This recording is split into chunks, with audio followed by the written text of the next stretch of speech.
Hello, and welcome to Color Commentary. I'm TJ, your average fan, and I'm here today to talk about Young Justice Season 4, Episode 23, Ego and Super Ego. And this was a very good episode, I gotta say. Let's just get into it. Spoilers! Alright, still there? Okay. Yeah, Ego and Super Ego. I'm gonna just get to the really good stuff. Say everything that happened, but the main thing is, Kana is totally gone. He is totally indoctrinated into Zod. Phantom Girl did everything she could to explain in detail who she is, where she came from, and what could have possibly happened to them to make them be there. She's from Visigo or whatever the hell the name of the planet is, and she could normally when she phase there and then to whatever place she needs to be back in. You know what I'm saying? So that's how she been doing it. But this clearly the Phantom Zone is some kind of interdimensional way, basically like a way station between what she doing. And that's how she ended up there. When she reached in the lava to try to touch him and transport him to her planet real quick to save his life. They ended up there from the explosion. There you go. So she explains all of this to him in detail. Everybody waiting on you to get back. He like, no, I'm loyal to Zod. Through that. Zod and I forget her name. I'm sad. Ursa.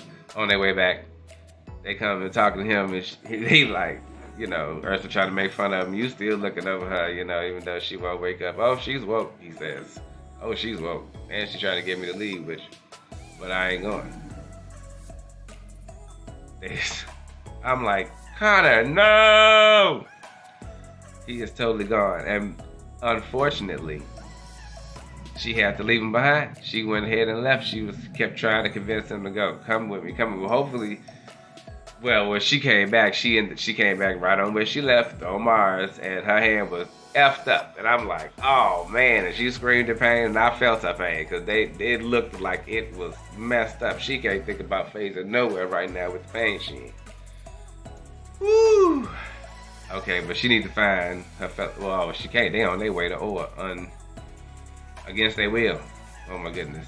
Maybe they rings can communicate with each other or something. I don't know. Let's hope she can inform them of what's going on. Because on the flip side, we got two other things going on here. We got Markovia, where Brion is once again being manipulated by the people around him. And I'm like, how you didn't learn your lessons from the first time you went through this? And how did you not become a bit enlightened in the world and the way things work from working with the outsiders? How did you not gain no progress as a character, Brion? And yet again, here it is, one person that see that you not really with the shit, and she like, look, I ain't with it either. I just wanted to make sure, you know what I'm saying, with this what you really want to have happening. You got this ambassador that is clearly manipulating everything behind the scenes with how he want people to view the world and them dealing with metahumans. One of the people, he got his own team, Brion, these Infinitors, and yeah, they was pretty cool. I liked them, but one of them is a traitor, of course. He's secretly working for the ambassador dude to undermine all the other shit. All they want from Brion is to be the face, using him. He's the damn king, and you still not running your country, bro. What? You've learned nothing. And they finna go to Taos, where the Justice League's little youth center is. Dinah, talking to the kids, Beast Boy there, all of them, Tara, that's where Halo been, everybody that was, traumatized from the last thing that went on with the trafficking and all of that stuff in the last couple seasons. So, they having conversations about what's gonna happen there, and in Brion country, they plotting to go there and like they trying to recruit the kids from under them to come to their place, which is basically trying to make a whole nation of superhero people, but not really superhero, just want control over the population of metahumans on the planet. That's what all they really want. They going around town threatening people in their town to leave. If you ain't with the metahumans, you might as well get out. But this is what it's gonna be about. Otherwise, 6 feet under for you. You dig? Yeah, that's what's going on with Brianna Country. And he don't understand all this shit that's happening, but this chick, I forget what her name is, she's telling him the business. And hopefully he followed through. I'm not sure, but he got a lot to fucking think about, because on top of that, Halo came to see him. He's still called a Violet, and they like, I just need to know what's going on with you, because the other chick, Harper, she didn't try to talk to her, and she like, I don't know how I feel. I like both of y'all, but I need to see what's going on with y'all. So she finally go through with that. She go see him. I like her new costume and everything. It's real cool. He's still thinking he too quick to get angry when he confronted with having to face things and say things and truths in his face, and that's basically all she was doing. And so she was like, you know what? You still in the same place. I done moved on with life. I'm out. Peace.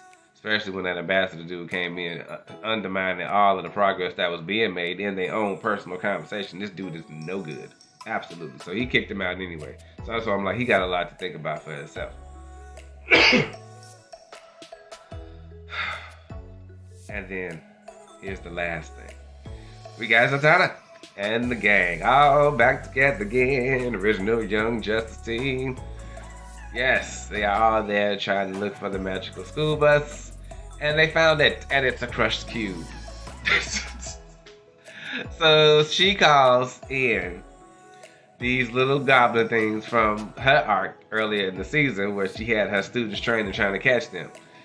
These little things apparently like to break down new crap, but they can also do in reverse and rebuild broke down crap.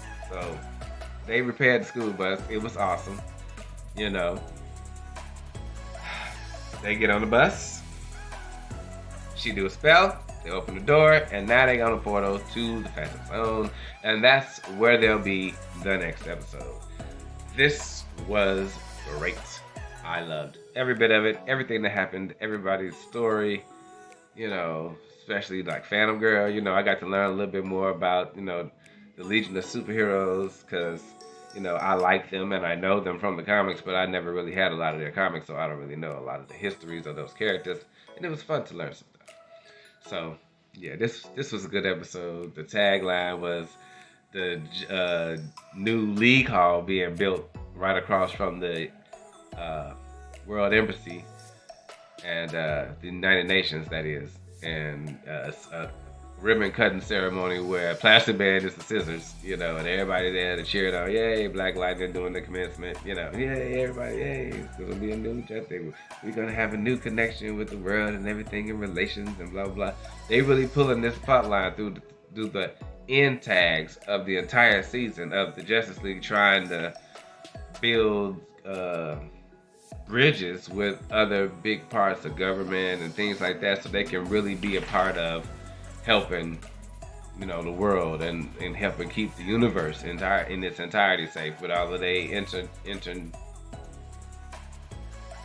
universal connections they were trying to make, like the episodes with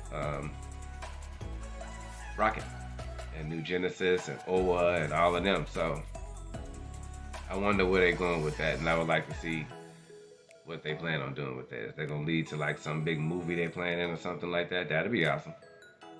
That'd be awesome. Pull everybody in. Yeah, I like that idea. Do that, DC. Do that. All right, that was this week's episode. I'll see you guys next week, and we will see what happens when they finally get in there, because they didn't take Megan. They didn't take Megan.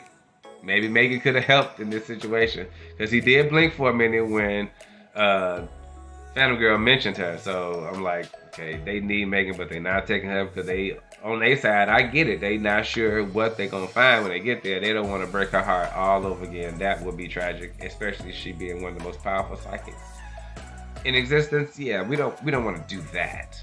That's not great.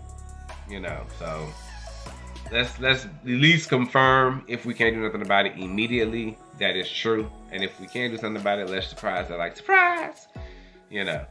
Sorry, we didn't tell you. Okay.